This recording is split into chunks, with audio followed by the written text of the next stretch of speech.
हमारे साथ उमैया ख़ान है। उमैया नेट जेआरएफ का एग्ज़ाम देना चाहती थी और उसके लिए वो एग्ज़ाम देने के लिए आई हुई थी, लेकिन उनकी जो रिलीजियस आइडेंटिटी है, जो स्कार्फ पहनती हैं, वो स्कार्फ उनको स्कार्फ उतारने के लिए बोला गया और जिसके कारण जो है वो उन्होंने इम्तिहान अपने एंट्रेंस का इम्तिहान नहीं दिया। उमैया, क्या नाम है पूरा, आप कहाँ की रहने वाली हैं और कहाँ पर आपका सेंटर पड़ा था? मेरा पूरा नाम उमैया ख़ान है और मैं अभी एमबीए इंटरनेशनल बिजनेस कर रही हूँ जामिया मिलिया इस्लामिया से। फाइनल ईयर है मेरा और मैं बिजनौर की हूँ रहने वाली, ये उत्तर प्रदेश। जी। और मेरा centre Ojas institute of management में था, सेक्टर 16 रोहिणी, न्यू दिल्ली।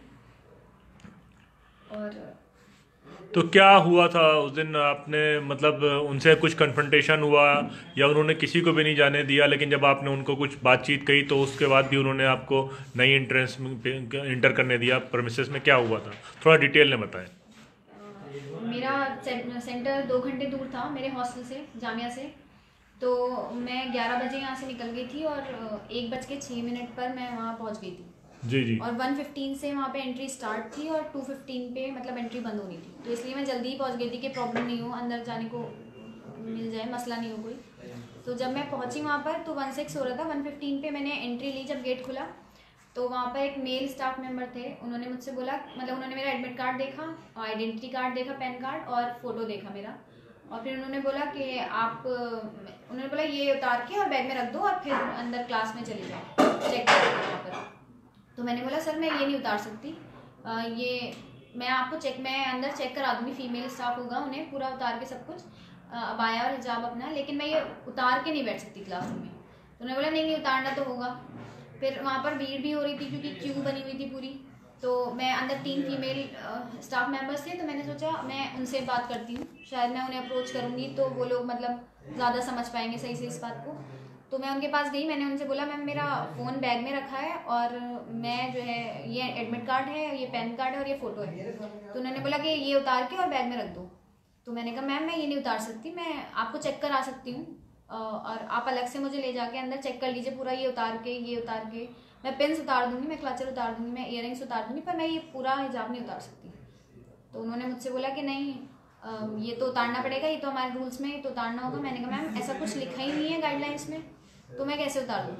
तो उन्होंने बोला कि जो है नहीं नहीं हमें तो गाइडलाइन मिली है कि ये उतार के देना है आपको टेस्ट। मैंने कहा मैम हॉल टिकट में कहीं नहीं लिखा है और मैं उतार नहीं सकती, आप मुझे चेक कर लें जैसे भी करना है, मेरा एग्ज़ाम लेट हो जाएगा, मुझे कोई प्रॉब्लम नहीं है, लेकिन मैं एग्ज़ाम में ये उतार के नहीं बैठ सकती क्योंकि वहाँ पर मेल पॉपुलेशन भी होगी स्टूडेंट की रूम में और मैं नहीं बैठ सकती इसे उतार के। तो उन्होंने बोला नहीं आपको ये उतारो और फिर इसे बैग में रखो और फिर अंदर जाओ।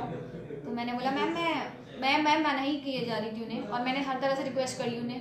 मैंने बोला मैम आप मुझे लिखा हुआ दिखा दें कार्ड, तो इसका उन्होंने कोई रिस्पॉन्स नहीं दिया। और एक होता है वो कम्युनिकेशन करती, मुझसे बात करती, मेरा क्लियर करती इशू, लेकिन कुछ भी नहीं, बस लगातार बस उन्होंने एक ही बात रिपीट की। और फिर मतलब मैं देख रही थी कि आसपास के लोग भी जो थे मेरे साथ, उन्होंने मतलब बिल्कुल साफ, मतलब एकदम ना फेस पे आ जाता है कि किसी के कि जल्दी करो यार, मतलब हमारा टाइम जा रहा है। तो उन्होंने एकदम ऐसे रिस्पॉन्ड, 1-2 लड़कियों ने बोला कि हमें टाइम लग रहा है, जल्दी करो अपना जो भी करना है, 3 घंटे का तो एग्ज़ाम है, उतार दो। लेकिन बिकॉज ये मेरी रिलीजियस आइडेंटिटी है और मैं फॉलो करती हूँ अच्छे से, तो मैं नहीं उतार सकती, चाहे कुछ भी रीज़न है उसके पीछे मैं नहीं उतार सकती। आप सिक्योरिटी के से देख रहे हैं तो आप मुझे पूरा चेक करें, लेकिन मैं सबके सामने नहीं उतार सकती। तो उसके बाद जब आपने उनको ये बोला कि कहीं पे हमको गाइडलाइन नहीं मिली, तो उन्होंने क्या कोई गाइडलाइन का हवाला दिया या कुछ बताया, या आपकी नॉलेज में अभी तक कुछ ऐसा था कि उसमें ऐसा कुछ इंस्ट्रक्शन शीट थी कि कोई हिजाब लगाकर या स्कार्फ लगाकर नहीं जा सकता? नहीं ऐसा कुछ भी ना ही एडमिट कार्ड में था, ना ही गाइडलाइंस में था, और ना जब मैंने उनसे पूछा ना ही उन्होंने मुझे कुछ भी प्रूफ दिखाया। बस वो रिपीट करती रही कि ये उतार के बैग में रखो तब जाने दे सकते हैं, वरना हम नहीं जाने दे सकते अंदर। तो जब वो रिस्पॉन्स ही नहीं दे रही है मुझे किसी बात का, तो मेरे रिपीट करने से फ़ायदा भी क्या होगा। एक बात मैंने उनसे क्या नाम था कई टीचर बार, का कुछ आपको? नहीं मुझे नाम का कोई नाम नहीं पता। तो आपने उसके बाद कुछ फर्दर किसी अथॉरिटीज से बात करने की या कुछ रूल्स पता करने की कोशिश करी? जी रूल्स में तो ऐसा कुछ नहीं है गाइडलाइंस में। और मैंने क्या कहते हैं अभी कंप्लेंट लिखी है मैंने गवर्नमेंट ऑफिशियल्स को और यूजीसी और एनटीए को, तो अभी मैंने यही किया है। अच्छा, तो आपने कहीं रूल, आपके हिसाब से यू आर 100% कन्विंस कि कोई ऐसा रूल नहीं था जिसमें आपको स्कार्फ उतारने के लिए कहा जाता? जी आप कंफर्म है? जी।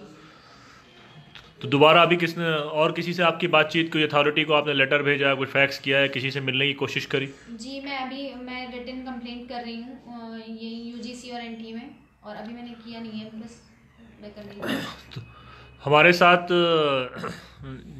हमारी बहन थी जिन्होंने अभी साफ साफ बताया कि ये स्कार्फ उनकी एक रिलीजियस आइडेंटिटी है और ये इस आइडेंटिटी को कैरी करने के लिए हमारा कॉन्स्टिट्यूशन, भारतीय संविधान इसकी इजाज़त देता है।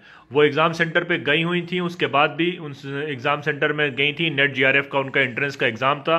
उन्होंने बार बार टीचर से बोला कि कहीं पर हमको कोई गाइडलाइन ऐसी नहीं मिली है, कोई रूल ऐसा हमको नहीं बताया गया जिसपे उनको हिजाब हटाने के लिए कहा जाता, लेकिन उनको हिजाब हटाने के लिए कहा गया, लेकिन उन्होंने इस बात से इनकार किया और उन्होंने अपना हिजाब नहीं हटाया। कई जगह इन्होंने बात करी है कि कई ये कंप्लेन करेंगी, आगे फॉरवर्ड करेंगी, लेकिन अभी पीरियर इशू ये है कि कम से कम इनके इस वीडियो को हम लोग फॉरवर्ड करें ताकि एक डिस्कोर्स ये खड़ा हो कि क्या रिलीजियस आइडेंटिटी के साथ में आदमी अपना एंट्रेंस एग्जाम भी नहीं दे सकता, जिसकी कॉन्स्टिट्यूशन ने हमको परमिशन दे रखी है। बहुत बहुत शुक्रिया।